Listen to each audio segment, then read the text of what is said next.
Eu vou falar agora com vocês a respeito de operações que estão acontecendo sob comando do Ministério Público através de um grupo especializado em fazer avançar investigações.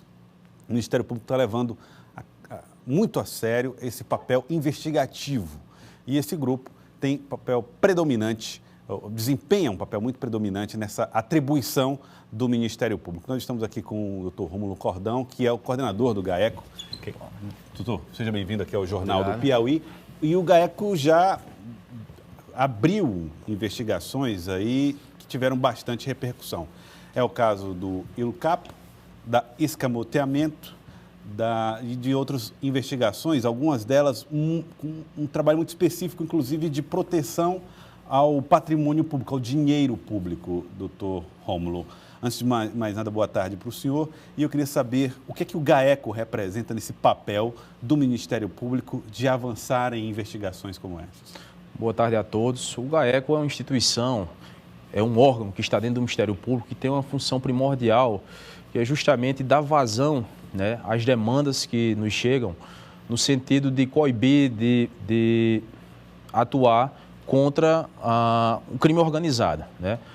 Notadamente, as nossas atuações, elas são mais direcionadas para os crimes de colarinho branco, porque cremos que realmente são os crimes que trazem, né, a maior danosidade social, além do que a própria vocação do Ministério Público é nesse sentido. Depois de 1988, o legislador constituinte, ele dotou o Ministério Público de uma série de prerrogativas que fazem com que o membro do Ministério Público ele realmente tenha para si essa missão institucional do combate à corrupção, no sentido de coibir os desvios, enfim. Então, o GAECO ele apoia tanto os promotores naturais, quando nos demandam pedindo auxílio para uma investigação, como atua de ofício quando chega ao nosso conhecimento algum tipo de atuação através de organizações criminosas. Como é que está as investigações em torno da Operação Sesmaria, que tentava verificar a utilização de falsificação de documentos, grilagem de terras, em uma região que é muito produtiva no estado do Piauí, que é a região sul do estado. Essa investigação já foi concluída, doutor?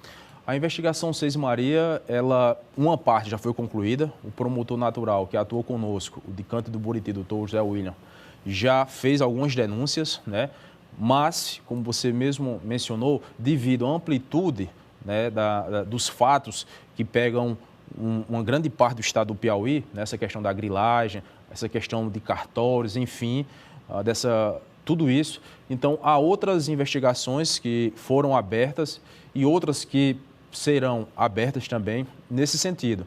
Então, é muita coisa, né? Uhum. O próprio Tribunal de Justiça, através de sua corregedoria, nos solicitou auxílio nesse sentido, tendo em vista que o próprio tribunal, na sua correção, há uns 3 anos atrás, que fez em determinados cartórios, verificou a sobreposição de terras, a fraude em títulos imobiliários. O próprio tribunal percebeu que havia irregularidades naqueles cartórios que deveriam servir ao Tribunal de Justiça no controle das terras. Não só percebeu, como também já tomou uma medida administrativa, do ponto de vista administrativo, para coibir isso. Anulou quase 1 milhão, né, de hectares de terras ali naquela região do extremo sul piauiense, que foram registrados indevidamente, com sobreposição de áreas, às vezes de sobreposição de terras particulares ou até mesmo do próprio Estado, né? Sem a atuação naqueles processos do órgão que que teria interesse em atuar, que seria o INTERP, o Ministério Público. Então, foram terras que foram, vamos dizer assim, cedidas a alguns grupos de forma graciosa. Então, o próprio tribunal fez essa solicitação ao GAECO. Quando vocês fizeram essa operação, havia algumas pessoas que questionavam, nós não temos nenhum envolvimento, advogados, inclusive, falando a respeito desse trabalho. Já foi comprovado ou descartado o envolvimento daqueles que foram presos durante a operação? Já foi comprovado, através da prova, porque eu gosto de explicar o seguinte, que quando a gente chega a fazer aquela operação, a dar o start, vamos dizer assim, é no sentido de concluir a investigação já está em andamento, né? Então, mas antes daquilo, outros elementos já foram colhidos, quebra de sigilo bancário, fiscal, enfim, várias medidas investigativas, tanto as tradicionais quanto medidas especiais já foram levadas em conta. No momento que a gente deflagra uma operação, é no sentido de confirmar alguns dados que nós já temos, no sentido de averiguar, de coletar o depoimento daquelas pessoas que são alvo da operação. Então, em relação a essa operação, várias pessoas já foram denunciadas e outras posteriormente serão. Na Operação Eurocapo, vocês chegaram a prender um procurador do Ministério Público, um ex-procurador do Ministério Público, numa demonstração até de que vocês não têm aquela questão de corporativismo desse trabalho do GAECO. Foi o procurador Hermir Martins. Como é que está esta operação especificamente e as acusações formalizadas contra ele?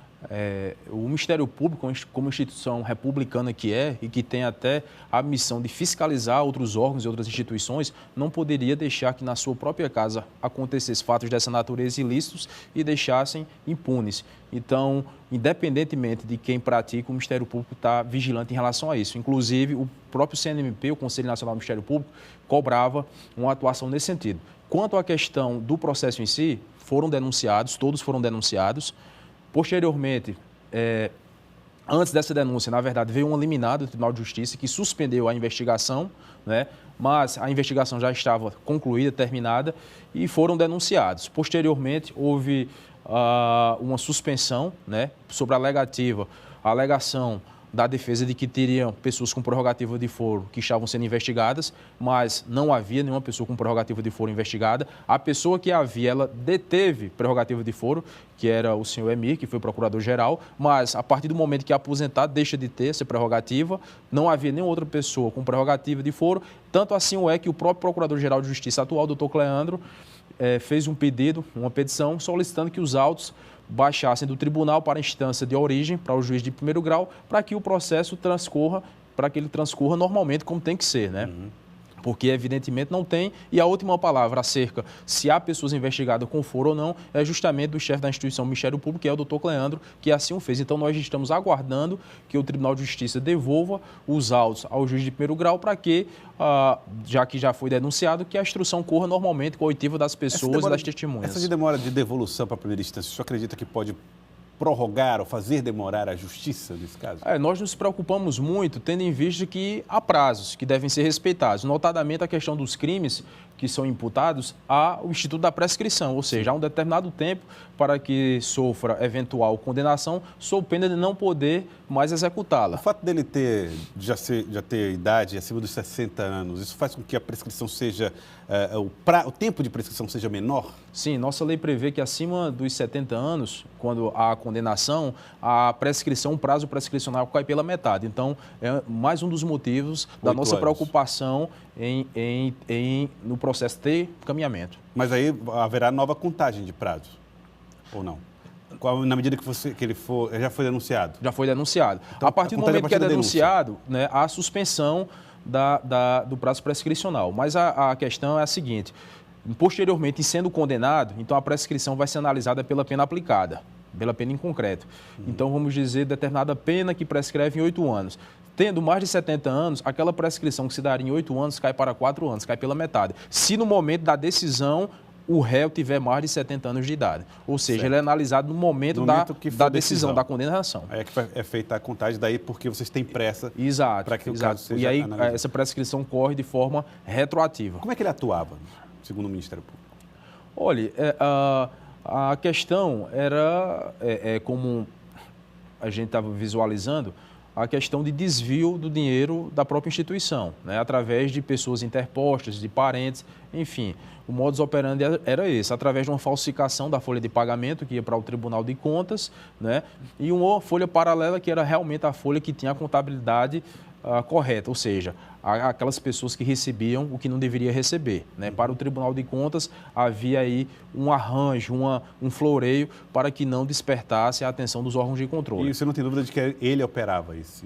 Não há dúvida alguma, né? Os números não mentem, o sigilo bancário está lá. A partir do momento que a gente quebra um sigilo bancário de alguém e vê o que transitou na conta e para onde foi, então não há discussão acerca disso, né? É como se na minha conta transitasse milhões, eu não tenho capacidade financeira para isso e eu não tivesse outra justificativa para justificar tal movimentação. Ademais, quando se sabe que os próprios valores advieram do próprio Ministério Público para pessoas que muitas vezes não tinham qualquer ligação com a instituição, não obstante tinham relação com o investigado. Doutor Rômulo, também vocês fizeram um trabalho bastante cuidadoso quando prenderam determinaram a prisão, fizeram um pedido de prisão do prefeito da cidade de Redenção, do Gurgueia, por causa de fraudes em licitações.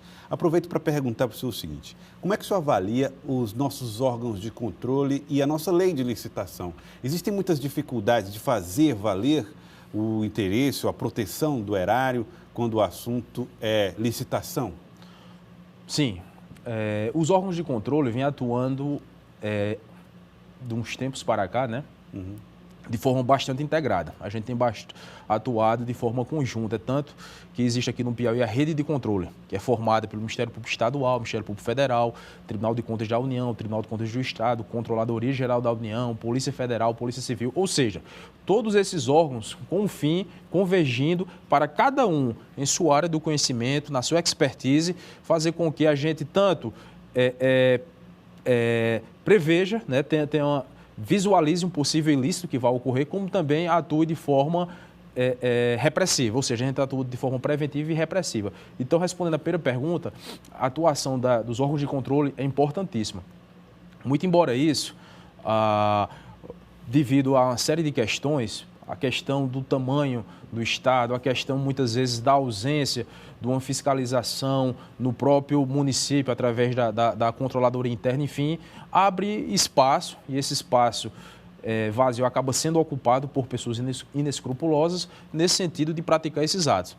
Mas eu sou bastante otimista no sentido de pensar o seguinte: a gente tem evoluído muito, as redes sociais, né, têm contribuído, porque você pratica um ilícito hoje em dia, então imediatamente aquilo ali toma uma repercussão nacional muito rapidamente, né, através das redes sociais, enfim, mas não dos pode meios de gerar uma comunicação. condenação prévia também? Pode gerar, mas a gente parte do princípio seguinte, que a população, quando eu falo das redes sociais, eu falo no sentido da população fiscalizar a atuação do gestor. Certo. Evidentemente, ele vai ter direito, se for aberto um procedimento, os órgãos que fazem a investigação, evidentemente, nós não vamos abrir um procedimento para investigar quem quer que seja, sem ter um mínimo de embasamento legal, um embasamento fático probatório. Há de haver isso, evidentemente. Então, mas aquelas pessoas que estão ali, que estão no dia a dia, por exemplo, você citou Redenção do Gurgueia, uma cidade que fica a quase 700 quilômetros de distância. Então, aquele popular que está ali no município, cotidianamente, acompanhando tudo, ele é a melhor pessoa, são os melhores olhos para observar se realmente a escola foi construída, se o serviço de transporte de alunos está sendo executado satisfatoriamente, se realmente tem médico ou não na cidade. A partir do momento que nos chega o conhecimento que há alguma deficiência, a gente vai partir para uma investigação, né? E aí o gestor, qualquer um que seja, tem um direito ao contraditório, ampla defesa, de produzir toda a defesa que tem direito. E nós agimos, evidentemente, quando há um substrato fático, probatório muito grande para chegar às últimas medidas de vir solicitar uma prisão ou uma busca e apreensão.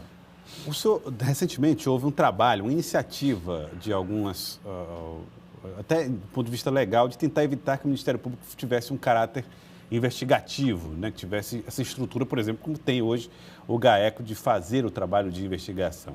E a própria discussão em torno da lei que tenta evitar o abuso de autoridade.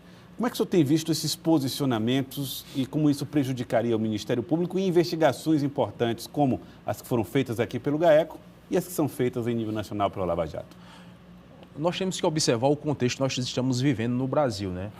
Então, a partir do momento em que realmente se enfatizou, se priorizou o combate à corrupção, né, o combate a esses desmandos, aos desvios públicos, foi que se começou a se pensar nessas leis. Então, a lei de abuso de autoridade, como você mesmo citou, ela é uma lei que quase que o ano passado, salvo engano, o ano passado, ela foi quase que era aprovada no apagar das luzes do ano legislativo. E agora já tem aí o relatório pronto. De forma assodada, sem discussão.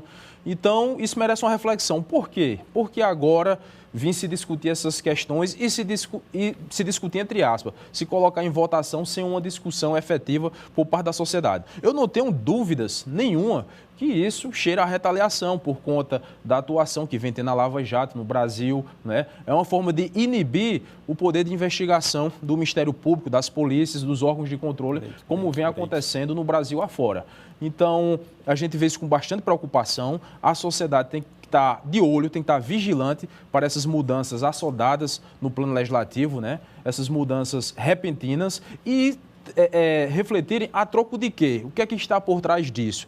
Então, nós reputamos essas espécies normativas realmente, essa PEC, como a PEC que queria impedir o Ministério Público de investigar, essa lei do abuso de autoridade, a própria PEC que está caminhando aqui no estado do Piauí, a PEC 02, como formas, né, de inibir a investigação no plano, notadamente do plano da corrupção, porque sempre houve investigações, né?